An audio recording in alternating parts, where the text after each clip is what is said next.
Let's begin with the introduction to GMAT math. According to a poll in the last 10 years, 40% of American adults say they hated math in school. No doubt there are others who, while not using a word as strong as hate, still don't have a passionate fondness for math. Yet, if you want to take the GMAT, you have to be sharp on a good deal of math. If you already have any warm and fuzzy feelings for math, you have a great edge over much of the general population. If for you, the word math evokes fear, anxieties, or doubts about your abilities, this is going to be a pep talk for you. So, why does GMAT have a quant section? The GMAT is a test that helps folks to get into business school, especially into MBA programs. And of course, folks get MBAs so they can get management jobs in the business world. The point of any business fundamentally is to make money. Where there's money, there are numbers. It's as simple as that. If you are going to spend your life in the business world, there will be numbers and percentages and other mathematical concepts around you your whole life. It's true that when you are a top dog, you can always pay some brilliant nerd to crunch the more complicated numbers for you. But you have a basic sense of numbers to keep your pulse on any business. That's why fundamental math is very important. And that's why the GMAT asks about it. And that's why we need to face the math. Now let us look at some fast facts about the GMAT quant section.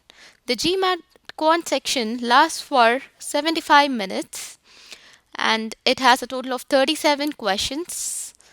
It covers two main question formats, which are problem solving and data sufficiency. Now let's look at why math seems hard. Math can seem unforgiving. Here's what I mean. Suppose you have to write an essay on a 10-line poem. If you understand the poem inside out, that's great. But suppose there's one word in one line you just don't know. Chances are you would be able to work around that and still write a reasonably competent essay about the poem. In many disciplines, you can miss one thing and still shine. Now, instead of a poem, suppose someone has to solve a math problem that requires 10 steps. That person is flawless on 9 of those 10 steps, but on one step, she forgets one piece. Just one piece. That will be enough to mess up the answer. She will get the answer wrong, and for most people, that sends the message you don't understand. You miss one little thing, and it's as if the math simply nails you for it. Note this small thing. This hypothetical problem solver was actually flawless on 9 of the 10 steps. In other words, she actually knows a lot of math.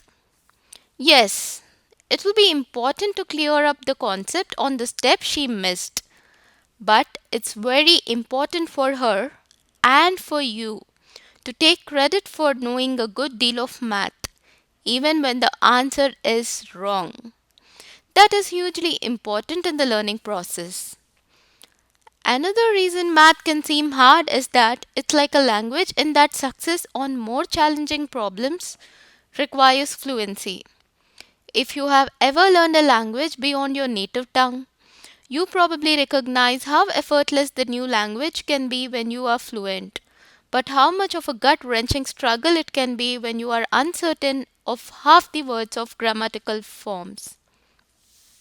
Let's say, to solve a certain problem, you need to recall concept A, concept B, and concept C. If you have all three of those concepts at your fingertips, the problem is easy.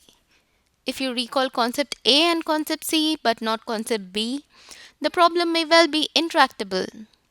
Probably, if someone reminds you of concept B, you will say, "Oh, yes, I know that." Again, Don't label yourself as bad at math because you were not fluent in all the concepts you needed. That's like concluding you are bad at French if you are not fluent after 2 weeks of learning it. It's just not fair. As with a language, fluency is a matter of consistent practice. The freaky math people can look at a concept once and never forget it. Most normal people have to be reminded several times before that concept moves from passive to active memory. Give yourself a break on the harsh judgments and just do the consistent practice. Consistent practice is very important to excel at anything. Now, let's see what you have to do to be successful at GMAT math section. First of all, remember that you are not dumb. You're not at all dumb. You stand an excellent chance of achieving new goals. Why do I say that? By the very fact that you're reading this and preparing for the GMAT, I am going to assume you have finished or are about to finish a college degree and that you either are working now or about to begin working in some job where they demand at least some basic level of competence from you. In other words, to be quite blunt, you are not dumb. You have achieved worthwhile goals in your life so far, and you stand an excellent chance of continuing to achieve new ones, such as earning an MBA. All the time, I hear highly intelligent people say, "Oh, I can't do math. I was never good at math."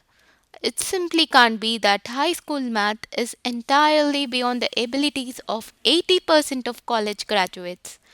I have this theory that, for whatever reason, math education has convinced a large portion of the population that they don't have any talent for math, even though they do.